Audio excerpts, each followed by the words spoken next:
السلام علیکم ورحمۃ اللہ وبرکاتہ۔ یہ کہتے ہیں کہ روزے کی حالت میں اپنی بیوی کے ساتھ چمٹ کر سونا یعنی لپٹ کر سونا کیسا ہے؟ روزے کی حالت میں بیوی کے ساتھ چمٹ کر سونے سے روزے پر کیا فرق پڑے گا؟ روزہ ٹوٹے گا یا نہیں؟ اس کے بارے میں حکم شرع کیا ہے؟ جواب عنایت فرمائیں۔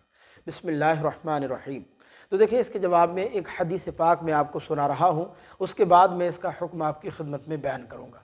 حدیث پاک میں آتا ہے، حضرت سیدنا ابو ہریرہ رضی اللہ تعالیٰ عنہ سے روایت ہے کہ ایک مرتبہ اللہ کے رسول صلی اللہ علیہ وسلم کی خدمت میں ایک شخص حاضر ہوا اور اس نے ایک ایسے روزہ دار کے متعلق پوچھا کہ جو روزے کی حالت میں اپنی بیوی کے ساتھ چمٹ کر لپٹ کر سو سکتا ہے یا نہیں۔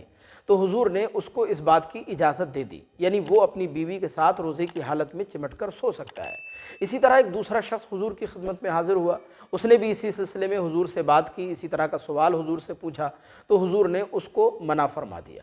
روایت میں آتا ہے کہ جس کو حضور نے اجازت دی تھی وہ نہایت ہی بوڑھا تھا، بڑھاپے کے عالم میں تھا، اور جس کو حضور نے منع فرمایا وہ جوان تھا، جوانی کے عالم میں تھا۔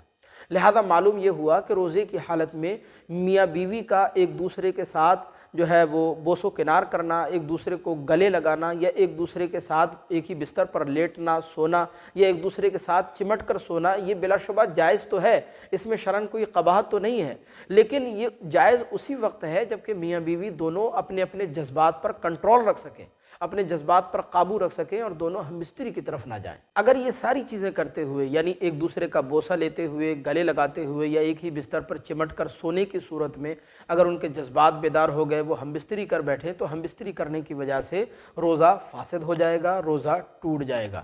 لہذا خلاصہ کلام یہ ہوا کہ روزے کی حالت میں اگر میاں بیوی اپنے اپنے جذبات پر قابو رکھ سکتے ہیں، کنٹرول رکھ سکتے ہیں، ہم بستری کرنے کا جو ہے وہ اندیشہ نہ ہو، تو وہ ایک دوسرے کو گلے بھی لگا سکتے ہیں، بوس و کنار بھی کر سکتے ہیں، ایک دوسرے کے ساتھ بستر پر لیٹ بھی سکتے ہیں، چمٹ کر بھی لیٹ سکتے ہیں۔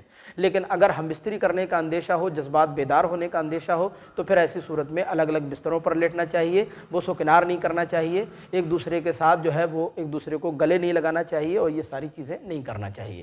ہمیں امید ہے کہ یہ مسئلہ آپ کو بخوبی سمجھ آیا ہوگا۔ پھر بھی اس کے متعلق اگر کوئی سوال آپ کے من میں آ رہا ہو، کوئی پوچھنا چاہتے ہو، تو کمنٹ باکس میں ضرور بتائیے گا۔ چینل پر پہلی بار آئے ہیں تو سبسکرائب کر کے گھنٹی ضرور دبا لیجیے گا۔ السلام علیکم ورحمۃ اللہ۔